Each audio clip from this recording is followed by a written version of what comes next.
Vietnam جنگ کے بارے میں ہم نے کل عرض کیا تھا، کوئک ریکیپ اور آگے بڑھتے ہیں. کیسے دو سپر پاور تھے، ایک طرف امریکہ تھا، ایک طرف سوویت یونین تھا. سوویت یونین چاہتا تھا کمیونزم پھیلے، امریکہ چاہتا تھا کمیونزم نہ پھیلے. دونوں اسی سوچ کے ساتھ مختلف ممالک میں اپنی اپنی پراکسیز لڑتے رہے، جاسوس بھیجتے رہے، پیسے بھیجتے رہے، اسلحہ بھیجتے رہے، لڑائیاں کرواتے رہے اپنے نظریے کو فروغ پہنچانے کے لیے. یہاں تک کہ ایک سٹیج ایسا آیا کہ دنیا کا ایک ملک تھا، وہ ملک باقاعدہ میدان جنگ بن گیا. اس ملک کا نام تھا ویتنام. ویتنام کا منظرنامہ کچھ ایسا ہے کہ گھنے جنگلات ہیں، دلدلی زمین ہے، بارشوں سے بھیگی ہوئی پگڈنڈیاں ہیں اور زیر زمین سینکڑوں میل لمبی سرنگیں ہیں. اور ویتنام میں ایک ایسی جنگ لڑی جا رہی ہے جہاں جدید ترین طیارے، ہیلی کاپٹرز، آپ آگے جو سنیں گے، دنیا کی تاریخ کی سب سے زیادہ ٹیلی وائزڈ جنگ کی داستان سن رہے ہیں آپ اس وقت. دنیا کی تاریخ میں سب سے زیادہ جس جنگ میں ہیلی کاپٹر استعمال ہوئے اس جنگ کی داستان آپ سن رہے ہیں اس وقت. یہاں جدید ترین طیارے استعمال ہوئے، ہیلی کاپٹرز، بمبار جہاز آسمان پر گرج رہے تھے. زمین پہ کون تھے؟ زمین پر لڑنے والے زیادہ تر کسانوں کے بیٹے تھے. یہ گوریلا جنگ لڑ رہے تھے. امریکہ ہیلی کاپٹر سے بم برسا رہا تھا، یہ زمین سے جنگ لڑ رہے تھے. ویتنام جنگ وہ جنگ تھی جس میں ایک طرف دنیا کی سپر پاور امریکہ، دوسری طرف کمیونسٹ قیادت کے تحت شمالی ویتنام.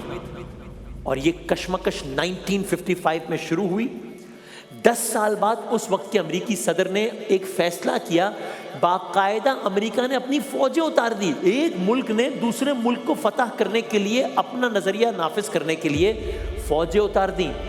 یہاں تک کہ ایک وقت ایسا آیا جب امریکہ کی 5 لاکھ سے زیادہ افواج ویتنام میں موجود تھی. 5 لاکھ سے زیادہ افواج. جنگ ہوئی، تباہی ہوئی، بربادی ہوئی، بہت کچھ ہوا. اس طویل جنگ میں 20 سے 30 لاکھ ویتنامی مارے گئے. 3 ملین ویتنامی.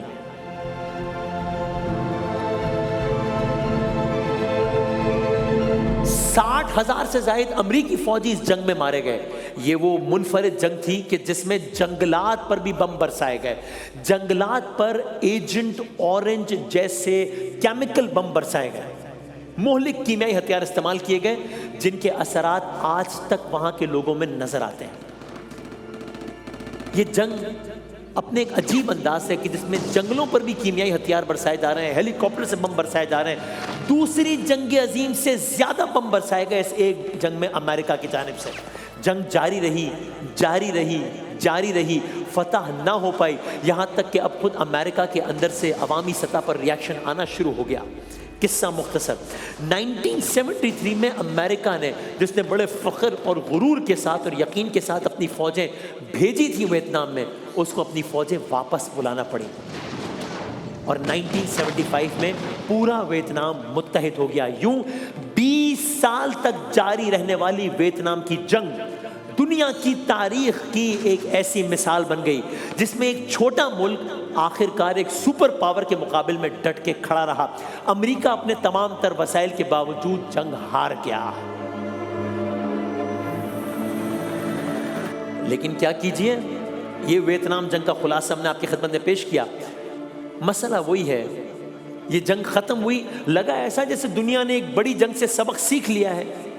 لیکن وجوہات کچھ بھی ہوں، تاریخ کا سبق ہے، تاریخ سے کوئی سبق سیکھتا نہیں ہے. ویتنام جنگ ختم ہوئی، چند سال ہی گزرے تھے، دنیا کے نقشے پر ایک نیا تنازع ابھرنے لگا. اب کی بار میدان ہمارے قریب تھا. اب کی بار میدان مشرق وسطی میں لگنا تھا. اور یہ تھا پیسے کا کھیل، طاقت کا کھیل، تیل کا کھیل.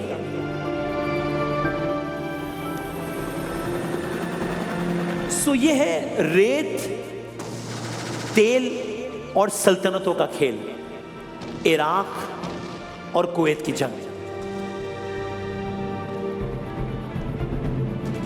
اور اس میں بھی امریکہ کا کردار ہے. یہ سب کیا ہوا؟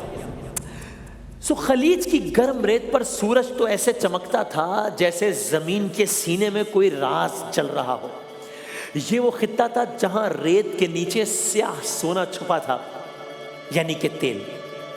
ایران عراق وار ختم ہو چکی تھی، عراق کے خزانے خالی ہو چکے تھے۔ 8 سالہ جنگ نے عراق کو قرضوں کے بوجھ تلے دبا دیا تھا۔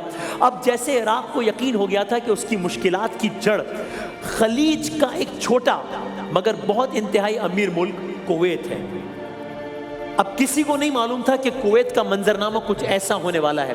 کچھ لمحات پہلے تک کویت ایک چھوٹا لیکن ایک امیر ملک، تیل کی طاقت سے بھرپور ملک تھا، جس کا پڑوسی تھا عراق، جس کے قریب رہتا تھا عراق، جس کی ایران سے جنگ ہوئی تھی اور وہ مالی طور پر بہت کمزور ہو گیا تھا۔ کویت کے تیل کے کنویں سمندر کے نیچے تک پھیلے ہوئے تھے، کویت کے خزانے سونے اور ڈالر سے بھرے ہوئے تھے۔ عراق نے کہا کویت تو تاریخی طور پر ہی عراق کا حصہ ہے۔ عراق نے کہا 8 سال کی ایران عراق جنگ میں کویت نے ہمارا ساتھ دینے کے بجائے ہم پر معاشی دباؤ ڈالا۔ عراق نے کہا کویت نے تیل کی پیداوار بڑھا دی، جس سے عالمی منڈی میں تیل کی قیمتیں گر گئیں، اس سے ہمیں اربوں ڈالر کا نقصان ہوا، اور یوں عراق نے کویت پہ حملہ کرنے کا فیصلہ کیا۔ رات کا آخری پہر اچانک ریگستان میں گرج سنائی دی۔ عراق کے ٹینکوں نے سرحد پار کر لی۔ یہ ریگستانوں میں لڑی جانے والی اپنی نوعیت کی سب سے منفرد جنگ ہے دنیا کی۔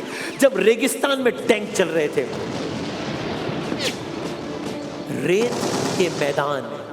ریت کے میدانوں میں ٹریکوں کے نشان ایسے بننے لگے جیسے کسی دیو نے زمین پر لمبی خراشیں ڈال دی ہوں۔ ٹینکوں کے پیچھے بختر بند گاڑیاں، توپیں، فوجی گاڑیاں بڑھتی چلی جا رہی تھی۔ سرحدی چوکیوں پر تعینات کویت کے سپاہی حیران تھے، یہ کیا ہو رہا ہے؟ انہیں شاید آخری لمحے تک یقین نہیں آ رہا تھا کہ واقعی ہم پر حملہ ہونے والا ہے۔ پہلے گولیاں چلی، ریگستان کی خاموشی ٹوٹ گئی۔ صبح کی پہلی ساتھ ہی عراق کی فوج کویت کی شاہراہوں میں داخل ہو چکی تھی۔ کویت سٹی کی سڑکوں پر ٹینکوں کی کڑکڑاہٹ گونجنے لگی۔ عمارتوں کی کھڑکیوں سے لوگ خوفزدہ آنکھوں سے باہر جھانک رہے تھے۔ شہر کی فضا میں ایک عجیب سا منظر تھا۔ ایک طرف جدید شہر کی بلند عمارتیں تھیں، دوسری طرف صحرا کی دھول میں لپٹی فوجی گاڑیاں تھیں۔ یہاں تک کہ صبح کے سورج کے ساتھ اب عراق کی فوج کے دستے کویت کے شاہی محل کی طرف بڑھنے لگے۔ پھر کیا ہوا؟ کویت کے حکمران کو خطرے کی خبر مل چکی تھی۔ محل کے دروازوں پر ہنگامی سرگرمیاں شروع ہو چکی تھی۔ چند گھنٹوں کے اندر شاہی خاندان کے قافلے گاڑیوں میں بیٹھ کر جنوب کی طرف نکل گئے، سعودی عرب کی سرحد کی طرف۔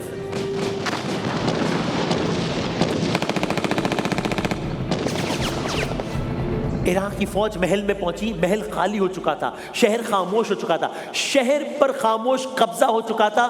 دوپہر تک کویت سٹی کا بیشتر حصہ عراق کی فوج کے کنٹرول میں تھا۔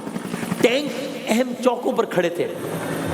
اسی دن بغداد میں سرکاری ریڈیو پر اعلان ہو گیا، عراق کے صدر نے کویت کو عراق کا حصہ قرار دے دیا۔ انہوں نے کہا کویت اب عراق کا 19واں صوبہ ہے۔ یہاں یہ سب ہو رہا ہے، وہاں امریکی ایوانوں میں کیا ہو رہا ہے؟ وہاں بھی ہلچل ہے۔ امریکہ کے صدر ہیں، سینئر جارج بش ہیں، ان کے سامنے نقشے بچھے ہوئے ہیں۔ خلیج کے تیل کے راستے دنیا کی معیشت کی شہرک تھے۔ اگر عراق، کویت اور شاید سعودی عرب کے تیل تک بھی پہنچ جاتا تو دنیا کی توانائی کی طاقت ایک ہی ہاتھ میں آ جاتی۔ یہ وہ خطرہ تھا جسے امریکہ برداشت نہیں کر سکتا تھا۔ امریکہ نے ریاکٹ کیا، اقوام متحدہ میں قراردادیں منظور ہوئی، امریکہ نے ایک عظیم فوجی اتحاد بنایا۔ اس آپریشن کو ترتیب دیا گیا۔ آپریشن کا نام آپریشن ڈیزرٹ شیلڈ رکھا گیا۔ سعودی عرب کے صحرا میں ہزاروں امریکی ٹینک اور جہاز اترنے لگے۔ ریگستان میں خیموں کا شہر آباد ہو گیا۔ جنوری 1991 کی رات آسمان پر اچانک روشنی کی بارش ہونے لگی۔ امریکی اور اتحادی طیاروں نے بغداد اور عراق کے فوجی اڈوں پر بمباری شروع کر دی۔ اس جنگ کو کہا گیا گلف وار۔ یہ گلف وار ہے۔ ٹیلی ویژن سکرینز پر بغداد کے آسمان میں پھٹتے ہوئے بم ایسے نظر آ رہے تھے جیسے آسمان خود آگ کے شعلے برسا رہا ہو۔ یہ جدید جنگ تھی، اس میں میزائل تھے، اسٹیلتھ طیارے تھے، سیٹلائٹ۔ دنیا میں پہلی بار جنگ کو لائیو دکھایا جا رہا تھا۔ عراقی فوج کو شکست نظر آنے لگی، عراقی فوج واپس جانے لگی۔ لیکن جاتے جاتے بھی عراق کی فوج ایک ایسا کام کر گئی جسے دنیا کی تاریخ نہیں بھولے گی. عراق کی فوج نے جاتے جاتے کویت میں تیل کے کنووں کو آگ لگانا شروع کر دی. ان کنووں سے روزانہ جب آگ لگائی گئی تو اس پیمانے پر آگ لگائی گئی کہ روزانہ 50 سے 60 لاکھ بیرل تیل چلتا رہا روزانہ. ساتھ ہی تیل کے بڑے بڑے ذخیرے لپیٹ میں آ گئے. نتیجہ یہ ہوا کہ کویت کا آسمان مہینوں تک سیاہ دھوئیں سے ڈھکا رہا. بعض دنوں میں سورج کی روشنی بھی مشکل زمین تک پہنچتی تھی. ماہرین کے اندازے کے مطابق اس واقعے کے دوران جب تیل کے کنووں کو آگ لگائی گئی 1 ارب بیرل کے قریب تیل ضائع ہوا، جس کا مالی نقصان $100 بلین تک جا پہنچتا ہے. یہ آگ فروری 1991 میں شروع ہوئی. دنیا بھر سے ماہرین آئے، فائر فائٹرز آئے، پھر بھی 9 مہینوں تک یہ آگ نہ بجھائی جا سکی. اس دوران روزانہ ہزاروں ٹن دھواں فضا میں جاتا رہا اور اسے جدید تاریخ کی سب سے بڑی انسانی پیدا کردہ ماحولیاتی آفتوں میں شمار کیا جاتا ہے. انسان اور جنگ کا کھیل، پیسے کا کھیل، نظریات کا کھیل، تیل کا کھیل. موجودہ حالات پر ہماری خصوصی سیریز جاری ہے. حالیہ تاریخ کی ایک عجیب ترین جنگ، اس کی داستان لیے ہم کل حاضر ہوں گے.